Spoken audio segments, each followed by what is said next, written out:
Sanibonani yanibikelela omkhulu wasemakhosini indaba enhlupha ngofakazi ngani please do make sure that you subscribe wena ufika noqala ukubona ividiyo kamkhulu wasemakhosini. Namhlanje ngizothi ake sikhulume lana ngento ethi ayithi ukubaluleka nabantu abasoyidingana. Izolo-ke ngike ngakhipha ividiyo about batha ijazi elisha kodwa ube unawo, kusho ukuthi umuntu-ke efuneka ukuthi awathabathe kabusha amandla. Lana-ke ngenza ukuthi inamba kusaseke kamkhulu wasemakhosini 072 8719995.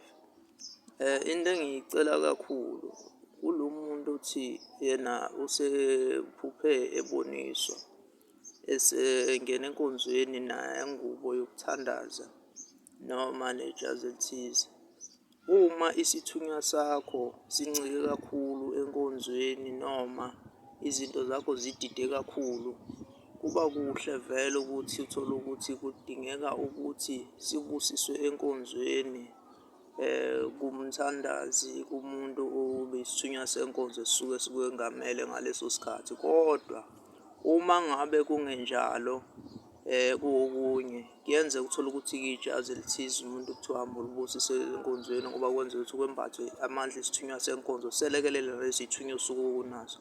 So wenza sure ukuthi uyakwenza-ke lokho ukugcina njengoba, kodwa akusho ukuthi ngempela kuyakufanele ube njalo. Sometimes uyalithabatha ijazi ekhaya bese ucela futhi isibusiso phakathi esimeni senkonzo. Uma evuma kuyena owumnikazi wenkonzo, uzokwazi ukuthi nangempela yonke into ayilandele ngomgomo olalelayo kodwa ongenawo umona. Sekwaba khona nabafundisi phela babanomona ababona sengathi bazosindwa izimo noma izithunywa zasekhaya lakini.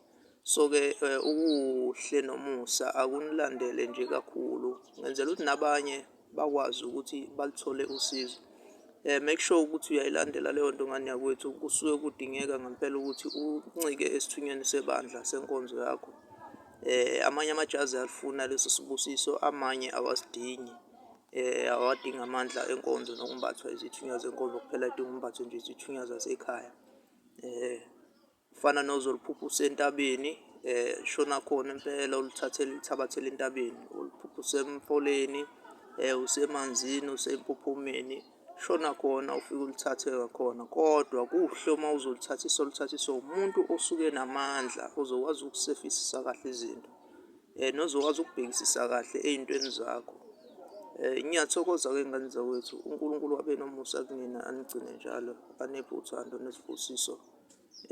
Nabasondela omkhulu wasemakhosini sasekhona njalo mu-direction enambini.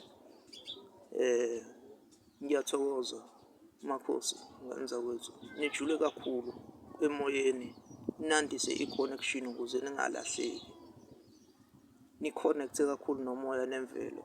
Thixo umveli nqangi ekhaya ezulwini. Indaba elixoxa ngofakazi-ke lo mathule engathi akaboni. Makhosi amakhulu, udumo abesaba abasemhlabeni abasezulwini balifezile idini. Makhosi, amen.